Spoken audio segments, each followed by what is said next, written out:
Dara started the day with 2 hours in the pool, followed by an hour and a half in the weight room, lunch, and then 2 hours of body work.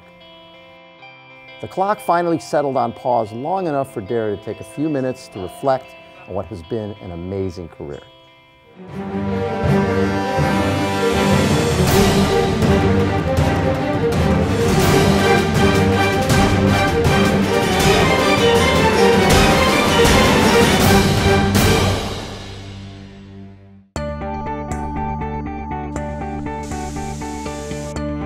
It's not often that you get invited to take a look inside the life of a world-class athlete to see what makes them tick. For Dara Torres, it's a lifelong and day-long pursuit of speed.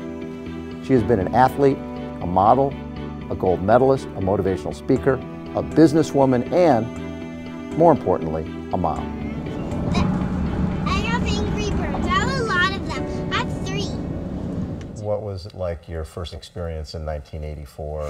You're a young kid and you're with the greatest athletes in the world.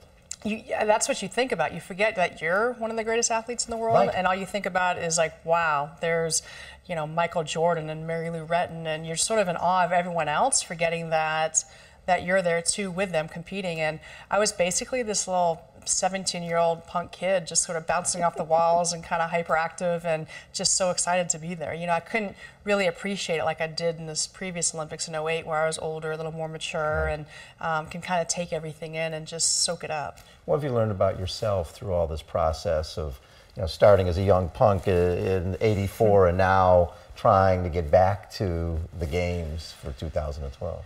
I learned not to listen to what anyone else says and follow my heart. Or if people are talking negatively, like, "Oh, you can't do this," or "You're too old," which is what's happened probably in the last 5 years. I just use it to my advantage. I use it as fuel, and I think that's where the maturity sort of kicks in. I think if I was 17 and someone said I couldn't do it, I'd be like, "What? You know, why can't I do it?" You know. When I look at the process you go through in terms of, you know, getting up early and going to the pool and competing with, there's a 14-year-old kid in the next lane and other Olympians, and then people standing on you and stretching. You go through a lot for a 25-second event. Does it mean as much to you? Do you still love it? I love swimming. I would not be doing this if I didn't love swimming. Yeah. And I think that's where the breaks sort of help, because I think if I continuously swam and this was, say, my 8th Olympic Games I was going for, I would be so burned out. And I think it's nice to take the breaks because it sort of makes you appreciate what you were doing and what you had and what it takes to be, you know, a champion, and it sort of motivates you. Dara's my after began early as she prepared for her day.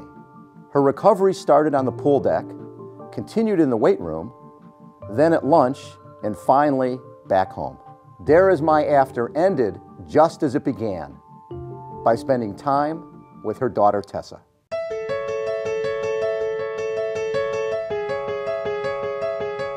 For someone who has spent a lifetime chasing the clock and has London on her mind, this is the moment in her day where you can tell that Dara is just as content sitting back and watching time go by.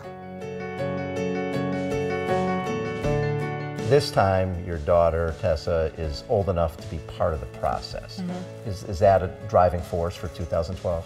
You know, it's great that Tessa's a little bit older and can understand what's going on and can be a part of the process. It's just a wonderful thing to be able to just share this with your child, and hopefully she's at the age now that she can remember it when she gets a little older, because I'm sure she doesn't remember anything when she was 2.5 years old. So it's fun, it's very motivating, and you know, getting up in the morning and feeling a little tired and getting her ready for school, but then giving her a kiss and having her, you know, go off. It's like, okay, yeah, I'm ready to do this now.